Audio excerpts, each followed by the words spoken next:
রাজবাড়ীতে গলায় গরুর মাংসের হাড় আটকে আলিফ নামের ১৩ বছর বয়সী এক শিশুর মৃত্যু।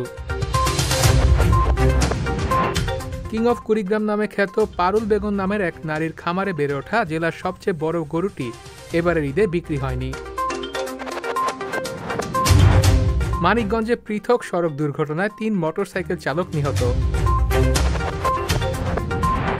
নোয়াখালীর বেগমগঞ্জে ছাত্রলীগ সদস্য হাবিবুল বাশার হত্যা মামলার প্রধান আসামিসহ ২ জন গ্রেপ্তার।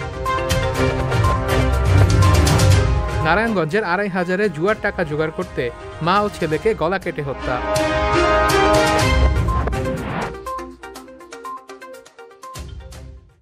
সংবাদ, ফিচার ও অনুষ্ঠানের জন্য ভিজিট করুন সংবাদ প্রকাশের ওয়েবসাইট এবং যুক্ত থাকুন ফেসবুক পেজ ও ইউটিউব চ্যানেলের সঙ্গে।